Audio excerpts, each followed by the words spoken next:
أعوذ بالله من الشيطان الرجيم بسم الله الرحمن الرحيم رب اشرح لي صدري ويسر لي أمري واحلل عقدة من লিসানি ইয়াফকাহু কওলি। আপুরা, আমরা গত পর্বে সূরা মানে বাকারার ঘটনাটা অ্যানালাইসিস করেছি এবং যে জিনিসটা আমার কাছে মনে হয়েছে যে সবচেয়ে ইম্পর্টেন্ট সেই অংশটা নিয়ে আমি কথা বলেছি, কিন্তু এখান থেকে আরো অনেক কিছু আরো আরো অনেক বিস্তারিত বইটাতে আলোচনা করা হয়েছে, যেমন কোন প্রশ্ন করা যাবে এবং কোন প্রশ্ন করা যাবে না, এই দুটার মধ্যে পার্থক্য বোঝানোর জন্য আমরা রাসূল সাল্লাল্লাহু আলাইহি ওয়াসাল্লামের সময়ে দুইটা ঘটনা উল্লেখ করেছি। যে একটা সময় রাসূল সাল্লাল্লাহু আলাইহি ওয়াসাল্লাম প্রশ্ন করে বিস্তারিত জেনে না নেওয়ার জন্য রাগ করেছিলেন, আরেকবার হচ্ছে বেহুদা বিস্তারিত প্রশ্ন করার জন্য রাসূল সাল্লাল্লাহু আলাইহি ওয়াসাল্লাম রেগে যাচ্ছিলেন। আচ্ছা, তো সেগুলো আমি আপনাদেরকে অনুরোধ করবো যে আপনারা বই থেকে পড়ে নেবেন। এরপরে আজকে আমরা আসলে কভার করব শনিবারের নিষেধ অমান্য করার ঘটনা। এখন আবার বলছি আপুরা যে এটা আমরা ধরে নিচ্ছি যে এটা 40 বছরের মধ্যকার সময়ে ঘটেছিল এবং নট নেসেসারিলি এটা 40 বছরের মধ্যে ঘটতে হবে। ঠিক আছে, এটা নিয়ে আসলে ডিফারেন্স অফ ওপিনিয়ন আছে যে এটা কি আসলে অন্য কোনো সময় বনি ইসরায়েলের কিনা, বাট এটা বনি ইসরায়েলের ঘটনা, এ ব্যাপারে কোনো সন্দেহ নাই। আচ্ছা, সো এখন এটা আসলে ইনফ্যাক্ট বইটা লেখার সময় আমার মাথায় আসে নাই যে এটা আসলে একটু আনলাইকলি এই 40 বছরে ঘটার মানে 40 বছরের মধ্যে ঘটার প্রবাবিলিটিটা আসলে একটু আনলাইকলি, বিকজ ওরা তো মরুভূমির মধ্যে ছিল, তাহলে আসলে ওখানে পানি কোথা থেকে আসবে। তো এটা আসলে অন্য সময়ের কোন একটা সময় হতে পারে, but that's not important. Again, কখন ঘটেছিল, কোন সময় ঘটেছিল, দ্যাটস নট ইম্পর্টেন্ট। আমাদের হচ্ছে Quran is a book of guidance, Quran is not a book of story telling, অথবা it's not a book of history. ঠিক আছে, সো আমাদেরকে আমরা শুধু হচ্ছে এই কাহিনীটা থেকে আমরা এক্সট্রাক্ট করার চেষ্টা করব যে কি কি হতে পারে, কি কি লেসন আমাদের জন্য থাকতে পারে। প্রথম কথা হচ্ছে যে ঘটনাটা কি হয়েছিল। ঘটনাটা হচ্ছে যে ইহুদিদের জন্য সাব্বাত বা শনিবার এটা হচ্ছে একটা বিশেষ দিন। হ্যাঁ, এবং আমাদেরকে কিছু হিস্টোরিক্যাল ফ্যাক্ট বুঝতে হবে। আপনারা আমার সূরা হাশরের উপর একটা সিরিজ আছে যেখানে আসলে এখনো বনু কুরাইজার ঘটনাটা আসে নাই। ইনশাল্লাহ আল্লাহ তৌফিক দিলে আমি এটা লেখা শেষ করব। আমি মনে করি যে 3টা ইহুদি গোত্রের সাথে মদিনার লাইফে রাসূল সাল্লাল্লাহু আলাইহি ওয়াসাল্লামের যে অকারেন্স গুলো ঘটেছিল সেটার বিস্তারিত আমাদের ইমানের জন্য জানাটা খুব জরুরি। সো এটা শুরু হয়েছিল হচ্ছে বনু কাইনুকা থেকে, সেকেন্ডে ছিল বনু নাদিরের সাথে, 3 নম্বরে ছিল বনু কুরাইজার সাথে, এবং সবার শেষে ছিল হচ্ছে খাইবারের যুদ্ধ। ঠিক আছে, আচ্ছা, এখন কেন? কারণ আপনারা যদি এই শনিবারের নিষেধাজ্ঞার ব্যাপারটা না বোঝেন তাহলে আপনারা অনেকগুলো জিনিস বুঝবেন না। একটা হচ্ছে বনু কুরাইজার এই ঘটনাটা বুঝবেন না, এবং বনু কুরাইজার এই ঘটনাটার ক্ষেত্রে সাব্বাতের নিষেধাজ্ঞাটা খুবই ইম্পর্টেন্ট একটা নলেজ।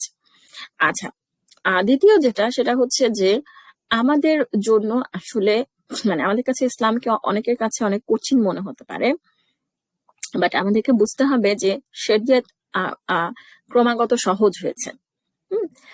আগে যেটা ছিল, যেমন ইহুদিদের মুসা আলাইহিস সালামের কওমের জন্য শরীয়তের যেটা ছিল সেটা হচ্ছে যে এক সপ্তাহের একটা বিশেষ দিন, সেটাতে কোনো ধরনের দুনিয়াবি কাজকর্ম করা সম্পূর্ণরূপে বন্ধ ছিল। এটা হচ্ছে শুধু আল্লাহর ইবাদত করে কাটাইতে হবে। আল্লাহর ইবাদত করে কাটাইতে হবে, এবং সেদিন মানে এটাই ছিল, মানে সাব্বাতে শনিবারের দিনে তোমরা কোনো যুদ্ধ করতে পারবা না, তোমরা কোনো ধরনের দুনিয়াবি কাজ করতে পারবা না।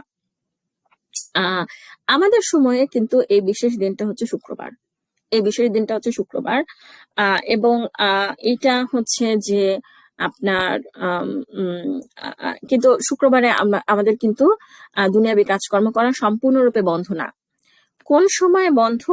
শুধুমাত্র জুমার আজান দিলে জুমার নামাজ পড়া পর্যন্ত। ঠিক আছে, it can be total of 1.5 hour। ঠিক আছে, এখন ওদের সময় কি ছিল? সারা দিন করতে পারবা না।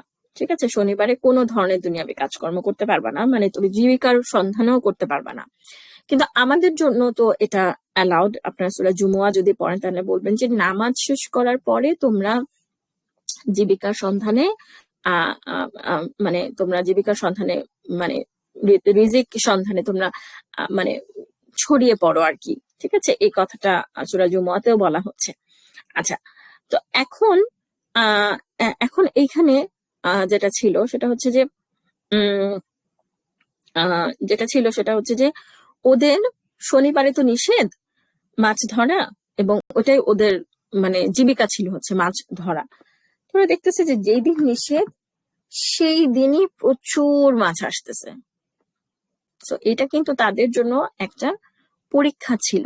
এবং আপনারা সূরা মুনাফিকুনে দেখবেন বা সূরা তাগাবুনে আপনারা দেখবেন যে আল্লাহ সুবহানাহু ওয়া তাআলা বলতেছেন যে আমওয়ালুকুম এবং আওলাদুকুম, আমাদের সন্তান সন্ততি এবং ধন সম্পত্তি কিন্তু আমাদের জন্য পরীক্ষা, এবং এটার জন্য আমাদেরকে আল্লাহর স্মরণ থেকে ডিস্ট্রাক্ট না করে।